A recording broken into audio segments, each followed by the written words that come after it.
الحمد للہ رب العالمین والصلاة والسلام علی سید المرسلین اما بعد فاعوذ باللہ من الشیطان الرجیم بسم اللہ الرحمن الرحیم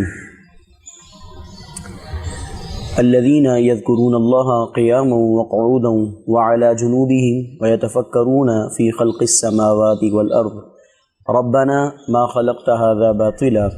سبحانک فقنا عذاب النار آمنت باللہ صدق اللہ العظیم۔ اللہ تبارک و تعالی نے جہاں انسان کو کئی نعمتیں عطا فرمائی ہیں،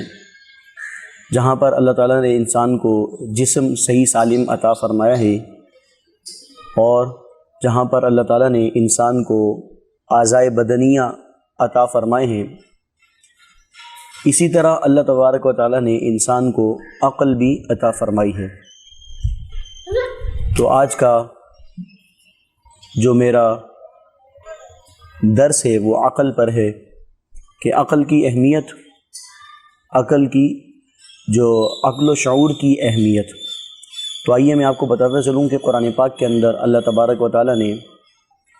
جہاں دیگر نعمتوں کا تذکرہ فرمایا، وہاں پر عقل کو استعمال کرنے کا بھی حکم عنایت فرمایا،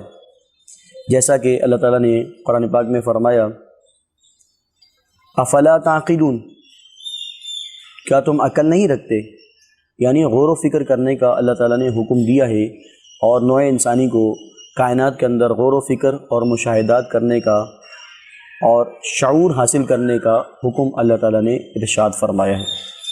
تو یہ بات بنیادی طور پر معلوم ہوئی کہ اگر کوئی انسان بظاہر 6 فٹ کا یا 5 فٹ کا اس کا قد و قامت ہے، اور اس کے پاس مال و دولت کی فراوانی ہے، اس کے پاس گاڑیاں ہیں، اس کے پاس رہن سہن کے تمام جو ضروریات کی چیزیں ہیں وہ اس کے پاس موجود ہیں، لیکن اگر اس کے پاس عقل نہ ہو تو وہ بیکار ہے۔ اس کے پاس شعور نہ ہو، ذہنی صلاحیتیں نہ ہوں، ذہن کو استعمال کرنے کی صلاحیت اس شخص کے پاس موجود نہ ہو، تو یقیناً وہ شخص بیکار ہے۔ گویا یوں سمجھیے کہ وہ ایک گھر میں زندہ لاش ہے۔ عام طور پر بھی دیکھا جاتا ہے کہ جو مالدار لوگ ہوتے ہیں ان کے پاس بھی ایسے بچے ہوتے ہیں جو معذور ہوتے ہیں، عقل نہیں رکھتے، مجنون ہوتے ہیں، یا پاگل جسے عام زبان میں کہا جاتا ہے وہ ہوتے ہیں۔ تو در حقیقت وہ ان کے لیے ایک مردہ کی مانند ہوتے ہیں، کیونکہ انہیں پوری زندگی سنبھالنا ہے اور ان کا کوئی عقل و شعور سے تعلق نہیں ہے۔ تو معلوم ہوا کہ عقل اللہ تعالیٰ کی ایک بہت بڑی نعمت ہے، اور یہ عقل جس کو بھی اللہ تعالیٰ نے عطا فرمائی ہے اسے اس پر شکر ادا کرنا چاہیے۔ سب سے پہلے میں اور آپ شکر ادا کرتے ہیں کہ اللہ تعالیٰ نے ہم سبھی کو عقل عطا فرمائی ہے۔ اللہ تعالیٰ نے قرآن پاک میں جگہ جگہ عقل کو استعمال کرنے کا حکم عطا فرمایا، جیسا کہ ان فی اختلاف اللیل والنہار،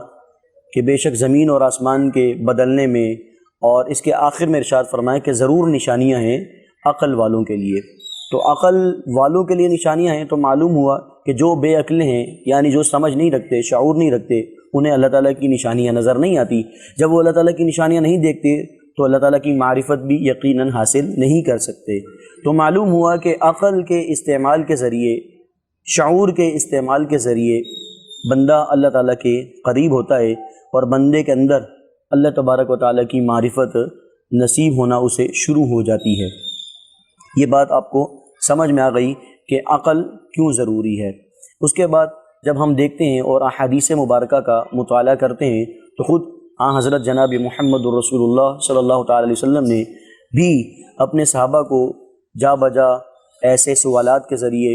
ایسی چند چیزوں کے ذریعے عقل کو استعمال کرنے کا حکم عطا فرمایا ہے، جیسا کہ حضرت عمر رضی اللہ تعالیٰ عنہ ارشاد فرماتے ہیں کہ ہم تمام صحابہ کرام موجود تھے،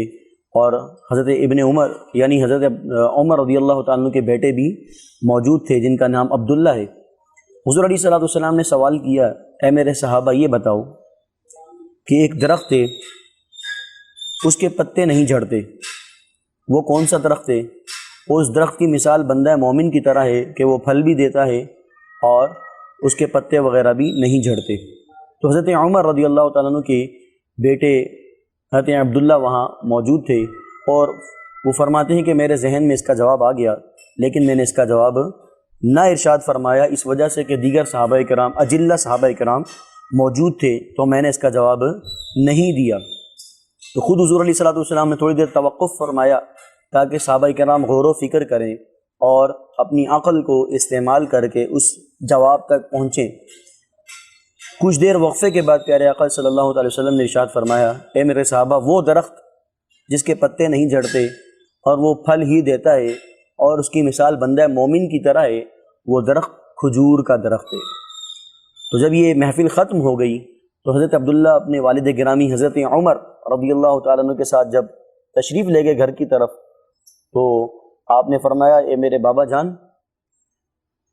اے امیر المؤمنین حضرت عمر، مجھے اس کا جواب معلوم تھا، لیکن میں نے اس وجہ سے نہ دیا کہ دیگر صحابہ کرام موجود ہیں اور میرے ذہن میں یہ جواب آ چکا تھا۔ تو آپ نے فرمایا، اے میرے بیٹے، کاش تم حضور علیہ الصلوۃ والسلام کی بارگاہ میں یہ جواب دیتے، تم حضور علیہ الصلوۃ والسلام کو بتاتے کہ وہ کھجور کا درخت ہے، تو اس سے پیارے آقا صلی اللہ تعالی وسلم خوش ہو جاتے، اور خوشی کی وجہ سے وہ جو تمہیں تھپکی عطا فرماتے یا جو تمہیں شاباشی دیتے، وہ میرے لیے دنیا و ما فیہا سے بڑھ کر تھی، یعنی میرے لیے پوری دنیا سے بڑھ کر وہ خزانہ اور وہ خوشی جو مجھے حاصل ہوتی، وہ آپ کو شاباشی جب پیارے آقا صلی اللہ تعالی وسلم عطا فرماتے اس وقت ہوتی۔ تو دیکھیے کہ عقل کے استعمال کرنے کا کس طرح پیارے آقا صلی اللہ تعالی وسلم نے ترغیب دلائی، سوال کیا۔ چاہتے تو خود بھی فرما سکتے تھے، اے میرے صحابہ، ایک درخت ہے اور وہ کھجور کا درخت ہے اور وہ مومن کی طرح ہے، اس کے پتے نہیں جھڑتے، لیکن چونکہ صحابہ اکرام کو غور و فکر کروانا تھا، انہیں اپنی عقل کا ان کائنات کے اندر غور و فکر کرنے کا طریقہ سکھانا تھا، تو حضور علیہ الصلوۃ والسلام نے یہ عمل فرمایا اور سوال کے ذریعے تجسس پیدا فرمایا تاکہ صحابہ کرام اس کے اندر غور و فکر کریں کہ وہ کون سا درخت ہے کہ جس کے پتے نہیں جھڑتے۔ تو یہ حضور علیہ الصلوۃ والسلام کی عملاً ترغیب بھی ہے اور یہ حکم بھی ہے کہ اپنی عقلوں کو استعمال کرو۔ آج بدقسمتی سے 2024 یہ سن چل رہا ہے، اس کے اندر آپ دیکھیں تو ہر انسان یہ سوچنے میں لگا ہوا ہے، وہ اپنی عقل کا استعمال کس پر کر رہا ہے کہ کاش میں مشہور ہو جاؤں، کاش میں فیمس ہو جاؤں، کاش جو ہے وہ میری وہ ویڈیوز جو ہیں وہ وائرل ہو جائیں، اور وہ اپنی تمام کی تمام عقل کو استعمال کر رہا ہے تو وہ دین کے خلاف در حقیقت، یا پھر یوں کہیے کہ اپنے آپ کو مشہور کرنے کے لیے، اپنی تشہیر کرنے کے لیے دنیا کے لالچ میں اپنی عقل کا استعمال کرتا ہوا ہر بندہ یقیناً نظر آ رہا ہے، جبکہ اسلامی تعلیمات کے مطابق اللہ تعالیٰ نے عقل کا استعمال دین کو سمجھنے کے لیے، دنیا کے اندر غور و فکر کرنے کے لیے، اور اس کے اندر جتنی چیزیں ہیں ان کے اندر غور و فکر کرنے کا اللہ تعالیٰ نے حکم دیا ہے۔ ہم عقل کا استعمال کریں تو ان چیزوں کے اندر کریں۔ جو میں نے آپ کے سامنے آیت کریمہ پڑھی، اس کے اندر بھی اللہ تعالیٰ نے یہی حکم ارشاد فرمایا کہ وہ لوگ جو اللہ کا ذکر کرتے ہیں چلتے ہوئے، بیٹھتے ہوئے، اپنی کروٹوں کے بل، اور پھر وہ جب کائنات میں غور و فکر کرتے ہیں، جب وہ دیکھتے ہیں پہاڑوں کو، آبشاروں کو، اور یہ درختوں کو، چرند پرند کو، حیوانات، نباتات کو، جب وہ یہ دیکھتے ہیں اور ان کے اندر جب وہ غور و فکر کرتے ہیں تو اس نتیجے پر پہنچتے ہیں اور وہ یہ کہتے ہیں کہ ربنا ما خلقت ھذا باطلا، اے ہمارے رب، تو نے اس کائنات کے اندر جو بھی چیز پیدا فرمائی ہے وہ بیکار اور عبث نہیں پیدا فرمائی، یعنی جو بھی چیز پیدا فرمائی ہے وہ با مقصد پیدا فرمائی ہے، وہ بیکار پیدا نہیں فرمائی۔ اور پھر اس کے بعد آگے فرمایا، وہ یہ کہہ اٹھتے ہیں سبحانہ، پاک ہے تو، وقنا عذاب النار، ہمیں بس عذاب نار سے محفوظ فرما۔ تو آئیے اس درس کے اندر یہ پیغام لے کر جائیں کہ اپنی عقل کا استعمال صحیح طریقے سے کریں، اپنی عقل کو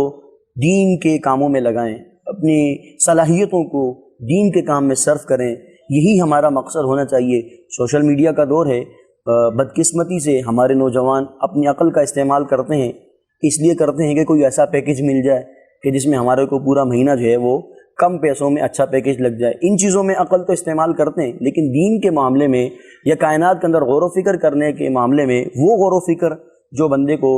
صحیح طریقے سے اللہ تعالیٰ کی معرفت عطا فرما دے، اس میں غور و فکر کرنے کا کسی کا بھی ذہن نہیں ہے۔ آئیے میں اور آپ یہ نیت کرتے ہیں کہ قرآن پاک کے اندر اور بالخصوص اللہ تعالیٰ کی ان تخلیقات کے اندر غور و فکر کریں، اپنی عقل کا صحیح استعمال کریں تاکہ اللہ تعالیٰ کی معرفت نصیب ہو۔ آمین بجاہ نبی الامین صلی اللہ تعالیٰ علیہ وآلہ وسلم۔